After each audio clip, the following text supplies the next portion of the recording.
내 이름은 이정분 73세입니다.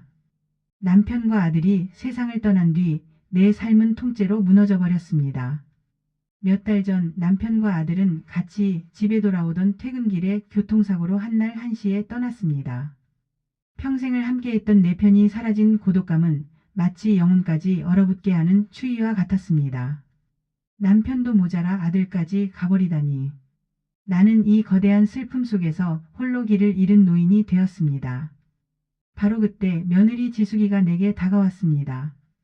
남편이 남긴 유산을 정리해야 하는 복잡한 문제 앞에서 나는 아무것도 손댈 엄두가 나지 않았습니다. 지숙이는 내 옆에 앉아 차분하고 사려 깊은 목소리로 말했습니다. 어머니, 지금처럼 힘드실 때 돈 문제까지 신경 쓰시면 안 돼요. 아버님이 남긴 재산은 제가 어머니 대신 깨끗하게 지켜드릴게요.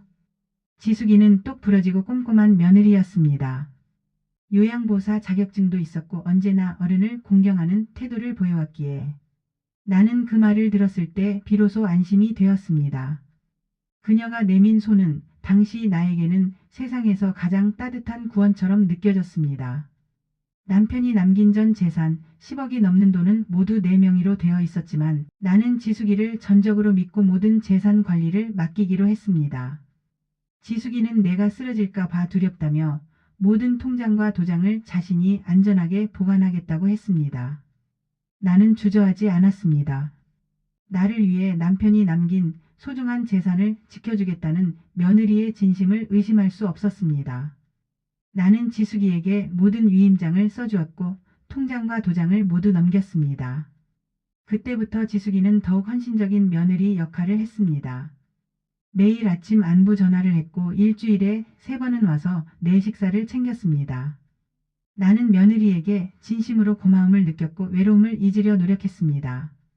며느리도 남편을 잃은 아픔을 겪었기에 함께 위로하며 살아갈 것이라고 생각했습니다. 재산은 잠시 잊고 나는 며느리가 주는 위안 속에서 남편과 아들의 빈자리를 채우려 했습니다. 그것이 내 삶의 유일한 빛이었으니까요. 나는 지숙이를 딸처럼 믿었고 내 삶의 가장 큰 안식처가 되어줄 것이라 믿었습니다. 하지만 그 모든 헌신적인 모습 뒤에는 내 남편의 유산을 송두리째 삼키려는 교활하고 탐욕스러운 계획이 숨겨져 있었다는 것을 나는 그 순간에는 전혀 알지 못했습니다. 며느리 지숙이의 헌신적인 태도는 남편이 세상을 떠난 지 6개월이 지나자 조금씩 변하기 시작했습니다. 처음에는 잦던 방문 횟수가 줄었고 전화 통화 시간도 짧아졌습니다. 나는 몸이 아픈가 싶어 걱정했지만 지숙이는 언제나 바쁘다는 말뿐이었습니다. 그러던 어느 날 지숙이가 갑자기 흥분된 목소리로 내게 자신이 요양보호사 경력을 바탕으로 작은 요양원을 창업하게 되었다고 말했습니다. 어머니, 아버님이 남겨주신 돈으로 제가 더 많은 사람을 돌볼 수 있게 되었어요. 이건 아버님의 뜻일 거예요. 그녀는 내게 요양원 투자금을 마련하기 위해 잠시 내 돈을 사용해도 되겠느냐고 물었습니다. 나는 망설였지만 지숙이가 어려운 사람을 돕겠다는 말에 마음이 약해져 허락했습니다. 나중에 내가 잘 되면 그때 갚아라. 너 믿는다. 그로부터 몇 달 후 나는 우연히 내가 가지고 싶었던 오래된 그림을 사기 위해 돈을 인출해달라고 부탁했습니다. 지숙이는 며칠 동안 연락을 피했습니다. 불안해진 나는 직접 은행에 찾아가 내 계좌를 확인했습니다. 창구 직원이 보여준 내 통장 잔고는 0원이었습니다. 내 눈을 의심했습니다. 10억이 넘었던 남편의 유산이 깨끗하게 사라져 있었습니다. 나는 손이 떨려 말조차 나오지 않았습니다. 집에 돌아와 며느리에게 전화를 걸었지만 전화기는 꺼져 있었습니다. 불안감은 확신으로 바뀌었습니다. 다음 날 아침 며느리 집을 찾아갔습니다. 원래는 제 아들 집이었죠. 집은 텅 비어 있었고 이웃 주민은 지숙이가 새로운 남자와 함께 짐을 싸서 떠난 지 이미 오래되었다고 말해주었습니다. 그 순간 내 머릿속이 새하얗게 변했습니다. 남편의 유산은 물론 내 믿음과 희망까지 모두 며느리에게 도둑 맞았습니다. 그녀는 처음부터 나를 속일 계획이었던 것입니다. 그녀의 헌신, 그녀의 눈물, 그녀의 따뜻한 말 한마디 한마디가 모두 가식과 연기였음을 깨달았습니다.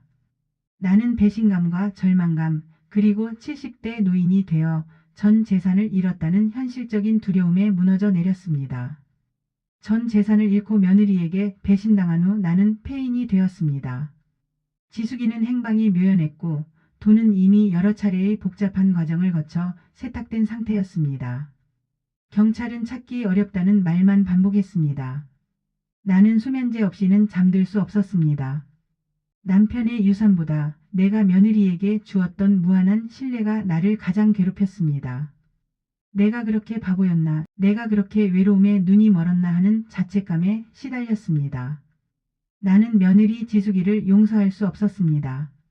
그녀에게 정의로운 심판을 내리는 것만이 내가 다시 살 수 있는 유일한 이유가 되었습니다. 그러던 어느 날 나는 우연히 TV 뉴스에서 내가 아는 이름을 들었습니다. 경기도 한 요양원 대규모 횡령 및 폐업 위기. 그 요양원은 바로 지숙이가 나에게 투자를 언급했던 지숙이가 운영하던 요양원이었습니다. 뉴스에서는 지숙이와 그녀의 세 남자가 요양원 운영 자금을 빼돌리고 노인들을 위한 복지지원금을 부당하게 유용했다는 내용이 보도되고 있었습니다. 나는 심장이 멎는 듯 했습니다. 그녀는 내 돈뿐만 아니라 아프고 힘든 노인들을 위한 돈까지도 탐하고 있었던 것입니다. 나는 그 뉴스를 보며 분노했지만 동시에 희망의 실마리를 찾았습니다. 지숙이가 도피 중이라고 해도 요양원 횡령 사건은 법망을 피해 갈 수 없는 대형 사건이었습니다. 나는 모든 신문 기사를 오려모았고 요양원 관련 뉴스만 하루 종일 틀어놓았습니다. 며느리의 비극적인 소식 속에서 나는 복수의 기회를 발견했습니다. 그녀가 저지른 죄는 나에게서 돈을 훔친 것에서 끝나지 않았습니다. 그녀는 더 많은 사람들의 희망과 안전을 짓밟고 있었습니다. 나는 결심했습니다. 지숙이가 스스로 법정에 나타나게 만들거나 아니면 내가 직접 그녀를 법정으로 끌어내겠다고. 내 남편의 유산이 이 악마 같은 며느리를 심판하는 마지막 무기가 되어줄 것이라고 믿었습니다. 나는 더 이상 울지 않았습니다. 복수자가 되었습니다. 나는 이 횡령 사건이 내게는 복수의 기회임을 직감했지만 곧 이 기회가 나의 목을 조르는 덫이 될 수 있다는 사실을 깨달았습니다. 며느리가 나에게서 돈을 빼돌릴 때 그녀는 교묘한 방법을 사용했습니다. 지숙이는 내가 써준 위임장을 이용해 내 이름으로 요양원에 거액을 투자한 것처럼 서류를 조작했던 것입니다.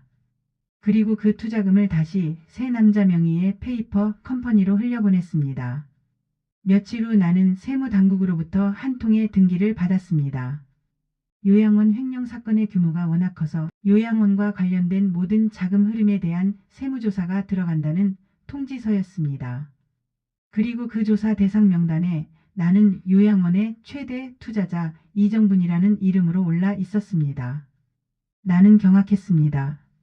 며느리는 나에게서 돈을 훔친 것도 모자라 나를 불법 횡령의 공범자로 만들어 놓았던 것입니다.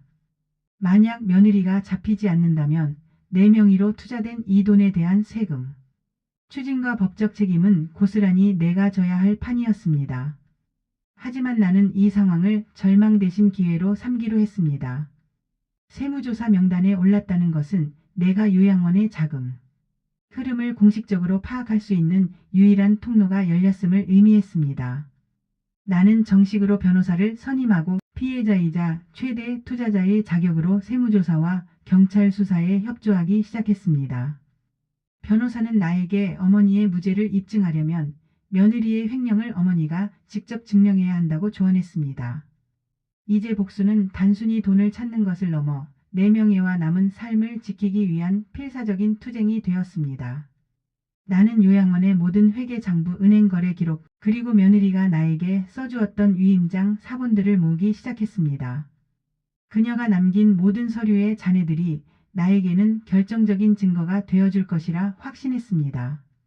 세무조사와 경찰 수사가 시작되자 나는 매일 변호사, 사무실과 세무당국을 오가며 내 명의로 진행된 요양원 투자건에 대한 자료를 요구했습니다.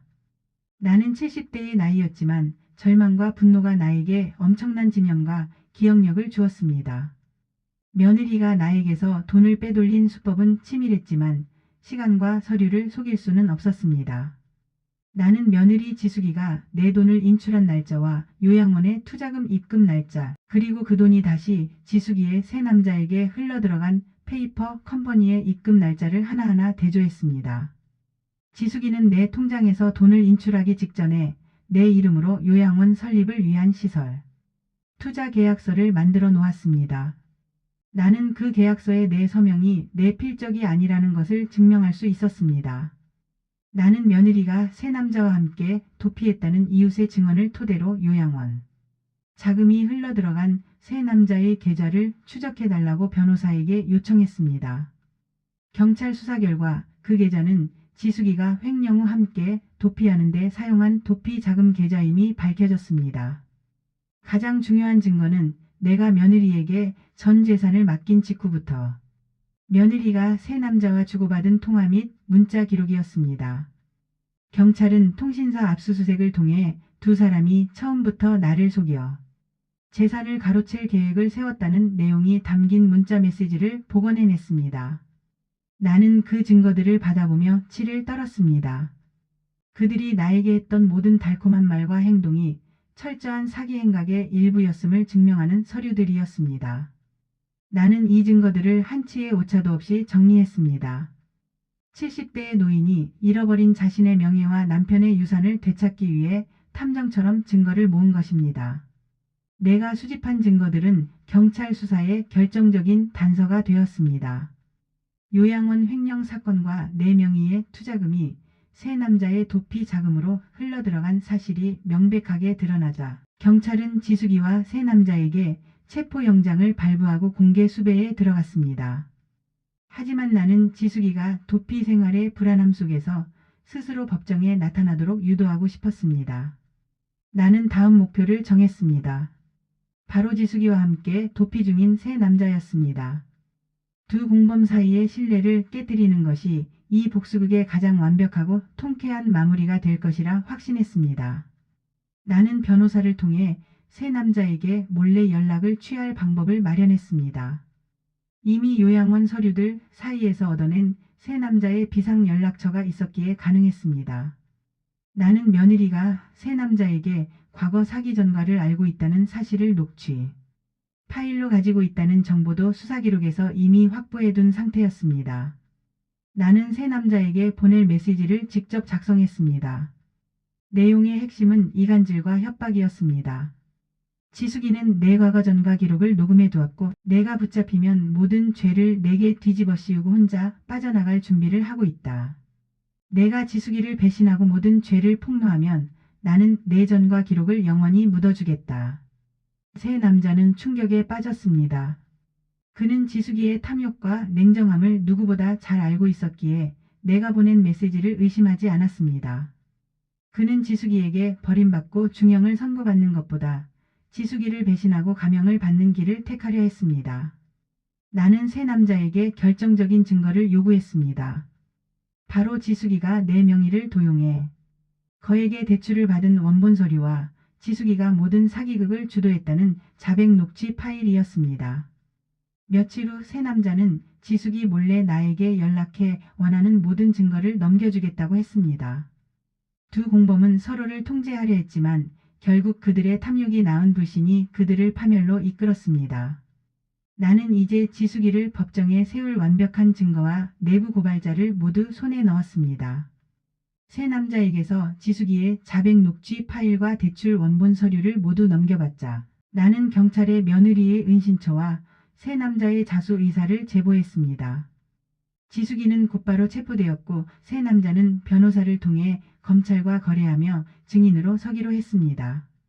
지숙이가 체포되었다는 뉴스를 본 후 나는 법정에서 그녀를 무너뜨릴 마지막 계획을 준비했습니다. 나는 며느리에게 최후의 심리적 압박을 가하고 싶었습니다. 그녀가 법정에 서는 그 순간까지도 자신이 왜 체포되었고 누구에게 배신당했는지 알지 못하게 하고 싶었습니다. 나는 변호사에게 내가 확보한 새 남자의 자백 녹취 파일 중 일부 내용을 편집하여 마치 새 남자가 지숙이에게 마지막 경고를 하는 것처럼 들리는 음성 파일을 만들게 했습니다.